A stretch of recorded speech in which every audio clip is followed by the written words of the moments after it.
আমরা ইমাম মানলাম আপনাকে ইনশাআল্লাহ, আমরা ইমাম মানছি আলহামদুলিল্লাহ, কোনো সমস্যা নাই ভাই, নামেন। আপনি নামবেনও না, আপনাকে মাঠে পাওয়াও যাবে না, আপনাকে শুধু পাওয়া যায় ফেসবুক। শুধু পাওয়া যায় কোথায়? এটা দিয়ে আপনি কি করবেন ভাই? এটা কোনো কথা? কিছু ছাত্রদের মধ্যে যে গলত চিন্তা ছড়ানো হয়েছে, এটার খণ্ডন করছেন তাকি উসমানী হাফিজাল্লাহ। উনি বলেন, পহলি গলত ফাহমি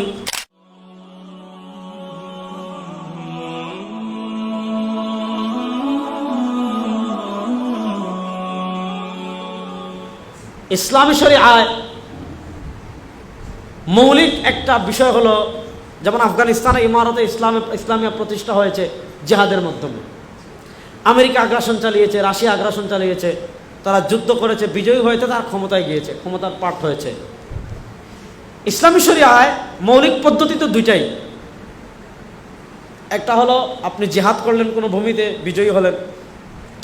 আরেকটা হলো দাওয়া। আরেকটা হলো কি বলেন না? আরেকটা হলো কি? জোরে বলেন, আরেকটা হলো কি? আপনি মানুষকে ব্যাপকভাবে দাওয়াত করলেন। এটা হলো দুইটা পদ্ধতি। এই দুইটাই একমাত্র পদ্ধতি না, কথা বুঝেন। যেমন ইসলামী শরিয়ায় খলিফা পদ্ধতি হওয়ার একক কোনো পদ্ধতি চাপিয়ে দেনি যে এই পদ্ধতিতেই হতে হবে। একটু জটিল আলোচনা, একটু মনোযোগ দিয়ে শুনতেছেন তো? মানে এই একই পদ্ধতিতে খলিফা হতে হবে, ইসলামী শরিয়াতে এমন কোনো পদ্ধতি চাপিয়ে দেওয়া হয়নি। এই জন্য দেখবেন হযরত আবু বকর সিদ্দিক রাদিয়াল্লাহু তাআলা এক পদ্ধতি হয়েছেন, ওমর রাদিয়াল্লাহু তাআলা আরেক পদ্ধতিতে হয়েছেন, ওসমান রাদিয়াল্লাহু তাআলা আরেক পদ্ধতি হয়েছেন, আলী রাদিয়াল্লাহু তাআলা একক পদ্ধতিতে হয়েছেন। প্রশ্ন হলো, যেই এলাকায় যেই পদ্ধতিটা যখন গ্রহণ করা সহজ হবে মুসলমানদের জন্য, সেটাই গ্রহণ করবে। যেমন আপনি মনে করেন, আপনাদের প্রশ্নের জবাব আমি দিয়ে যাই। যেমন আপনি নির্বাচনের প্রসঙ্গ আনতে পারেন। দেখেন, বাংলাদেশে যদি সংখ্যাগরিষ্ঠ মানুষ আপনার পক্ষে মত দেয়, বাংলাদেশের সংখ্যাগরিষ্ঠ মানুষ যদি আপনাকে চায়, আপনি ক্ষমতায় যাবেন, এটা সহজ নিয়ম। এখন নির্বাচন কেন্দ্রিক উম্মার দৃষ্টিভঙ্গি কি, আলেমদের দৃষ্টিভঙ্গি কি? আমি চেয়েছিলাম নির্বাচন কেন্দ্রিক কিছু কথা বলবো, কিন্তু লম্বা আলোচনার সুযোগ নেই, এই জন্য আমি বললাম না। দেখেন, আমি জাওয়াইল ফিক নিয়ে আসছিলাম আরেকটা আলোচনা করার জন্য, কিন্তু ওদিকে গেলাম না। এটা হলো মুফতি আজম মুফতি মোহাম্মদ শফি রহিমাহুল্লাহ। মুফতি শফি রহিমাহুল্লাহ নাম শুনছেন? শেখুল ইসলাম জাস্টিস তাকি উসমানী হাফিজাল্লাহর পিতা মুফতি মোহাম্মদ শফি, মুফতি আজম পাকিস্তান। জাওয়াইল ফিকের এটা হলো 5 নম্বর খণ্ড। এই 5 নম্বর খণ্ডে এই যে দেখেন, এখানে উনি একটা রিসালা লিখেছেন, ইন্তেখাবাত মে ভোট,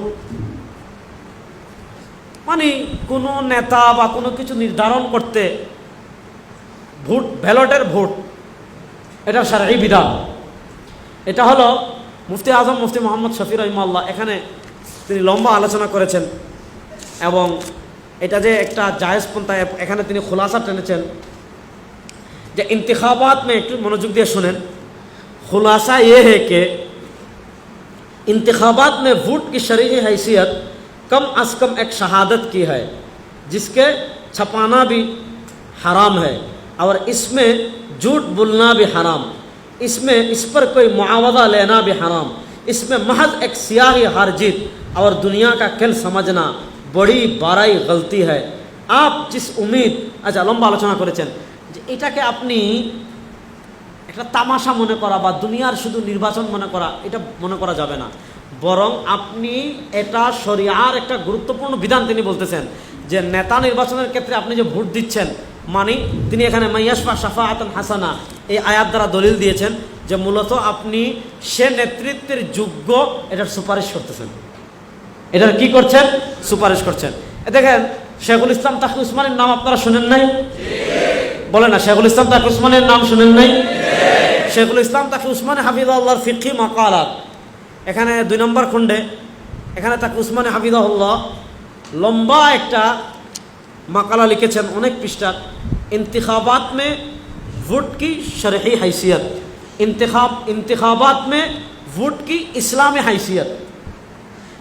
আচ্ছা, এখানে দেখেন আমাদের বর্তমানে কিছু মানুষের ভিতর, বিশেষ করে কিছু তালিবুল ইলম, কিছু ছাত্রদের মধ্যে যে গলত চিন্তা ছড়ানো হয়েছে, এটার খণ্ডন করছেন তাকি উসমানী হাফিজাল্লাহ। উনি বলেন, पहली गलत फहमी सीधे सादे लोगों में अपनी तबई शराफत की वजह से हुई है। उसका मंशा इतना बुरा नहीं, लेकिन नताइज बहुत बुरे हैं।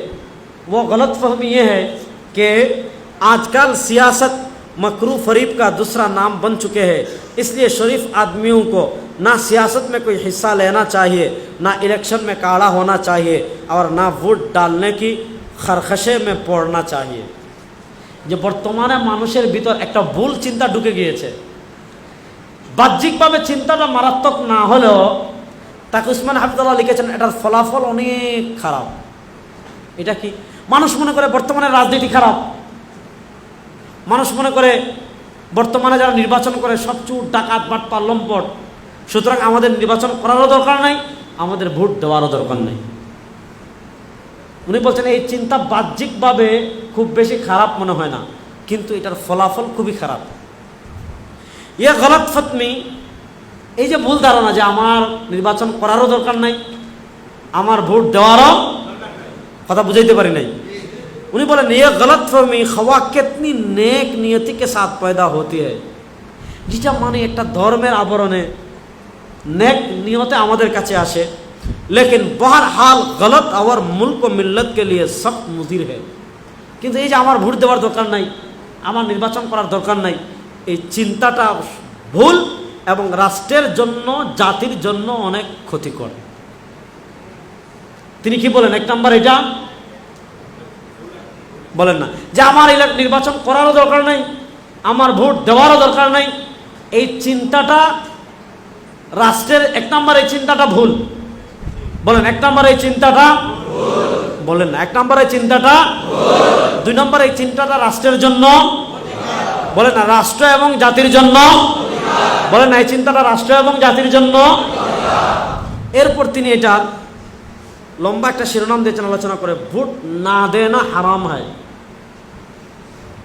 বলেন ভোট না দেনা, ভোট না দেওয়া হারাম। কারণ আপনি ভোট না দিলে মানুষ ভোট দিবে, কেউ নৌকায়, কেউ এইটায়, কেউ ওইটায়। তো আপনি রাষ্ট্রের কল্যাণে, জাতির কল্যাণে আপনি ভোট দিবেন। এখানে আমি লম্বা আলোচনা করব না, আমি দুটা বই আপনাদেরকে দেখিয়ে গেলাম। এটা জাওয়াহির ফিক 5 নম্বর খণ্ড আর ফিকি মাকালাত 2 নম্বর খণ্ড। আপনাদের ভোট সংক্রান্ত, নির্বাচন সংক্রান্ত যে ধোঁয়াশা বা প্রশ্ন আছে, মুফতি আজম মুফতি মোহাম্মদ শফি রহমতুল্লাহ আলাইহ এবং মুফতি শেখুল ইসলাম জাস্টিস তাকি উসমানী হাফিজাল্লাহ, শুধু না আমাদের দারুল দেওবন্দের অফিসিয়াল ওয়েবসাইট যেটা আছে, আমাদের মাদারে ইলমি, আমাদের সকলের মাদারে ইলমি দারুল দেওবন্দ, এই দারুল দেওবন্দের ওয়েবসাইটে এটার ব্যাপারে লম্বা ফতোয়া দেওয়া আছে, ওই ফতোয়াটা পড়ে নেবেন। এজন্য আপনি যখন আপনার পরিবারের কাছে যাবেন, দেখেন বাংলাদেশে আপাতত এর চেয়ে ভালোটা আমরা পারছি না। যে আপনি মনে করেন বিপ্লব করে, মাঠে নেমে বিপ্লব করে ক্ষমতা দখল করবেন, এই সক্ষমতা আমাদের নাই, সেই ক্ষমতা আমাদের নাই। বাংলাদেশে আপনি জিহাদ কার বিরুদ্ধে করবেন? জিহাদ তো হয় মাল কুফার, কাফেরদের সাথে। জিহাদ হয় কাদের সাথে? বাংলাদেশে আপনি কার বিরুদ্ধে জিহাদ করবেন বলেন? সেনাবাহিনীর বিরুদ্ধে করেন। আমরা পিছনে আসি ইনশাল্লাহ, আমরা ইমাম মানলাম আপনাকে ইনশাল্লাহ, আমরা ইমাম মানছি আলহামদুলিল্লাহ, কোনো সমস্যা নাই ভাই, নামেন। আপনি নামবেনও না, আপনাকে মাঠে পাওয়াও যাবে না, আপনাকে শুধু পাওয়া যায় ফেসবুকে। শুধু পাওয়া যায় কোথায়? এটা দিয়ে আপনি কি করবেন ভাই? এটা কোনো কথা? শুনেন, এখন আপনি যদি বিপ্লব করতে চান, বিপ্লব করতে হলে লোকবলের প্রয়োজন আছে না নাই? বাংলাদেশে যারা বিপ্লব বিপ্লব বিপ্লব বিপ্লব বিপ্লব বিপ্লব করে, আমি তাদের নিয়তের উপর হামলা করছি না, কিন্তু তারা ডাক দিলে কয়জন মানুষ বের হবে? 20 জন। গোলাপ শাহ পাগলরাও আসবে না, এটা হলো বাস্তব কথা। তাহলে আপনি যদি বিপ্লব করতে চান, জনবলের প্রয়োজন আছে না নাই? সুগঠিত শক্তি আছে না নাই? এই সুগঠিত শক্তির জন্য প্রয়োজন তানজিম। তানজিম মানে সংগঠন। আমাদের ইসলামী সংগঠনগুলোর কাজ কি? আমাদের ইসলামী যত সংগঠন আছে, আপনি আচ্ছা সব বাদ দেন, আমি বেসিক্যালি আমাদের সংগঠনগুলোর কথা বলি। ইসলামী আন্দোলনের কাজ কি? কাজ হলো মানুষদেরকে সুগঠিত করে রাখা, মানুষদেরকে সংগঠিত করে রাখা, মানুষদেরকে নিয়ন্ত্রণ করে রাখা, মানুষদেরকে তারবিয়া দিয়ে রাখা, মানুষদেরকে সংগঠিত করে রাখা। সময় যখন আসবে ইনশাআল্লাহ খেলা হবে ইনশাআল্লাহ। দেখেন, আপনি দেখেন 5ই আগস্টের বিপ্লবের সময় দেখেন, আপনার যদি সংগঠন থাকে ক্লাব, আমরা মনে করেন মানুষ ফেসবুকে আমাদেরকে লাইক দিয়ে কমেন্ট, আমি যদি বের হই বায়তুল মুকাররম 5 জনও আসবে না। কিন্তু শাইখে চরমোনাই জোহরের আগে বের হয়েছেন, পিসাব চরমোনাই জোহর পরে বের হয়েছেন, 11টায় নোটিশ পাঠিয়েছেন, লাখ মানুষ নামে নাই, হাজার মানুষ নামে নাই। তো যারা মনে করছেন যে আপনার এটার দরকার নাই, আপনি জিহাদ করবেন, ভাই আমাদের তো কোনো সমস্যা নাই ভাই, আমরা আপনার কি ইক্তেদা করবো ইনশাআল্লাহ, কোনো সমস্যা নেই, আমরা ইক্তেদা করবো ইনশাআল্লাহ। আপনি নামেন, ডাক দেন, শুরু করেন, সাথে আসি ইনশাআল্লাহ। আপনি নামবেনও না, শুরুও করবেন না, ডাকও দিবেন না, কিচ্ছু করবেন না, হুদায় কোনো কাম নাই, তো কোনো কাম নাই, এ হুদায় সারাদিন ফেসবুকে আরেকজনের সমালোচনা। আল্লাহ আমাদেরকে এই সকল কাজ থেকে হেফাজত করুন।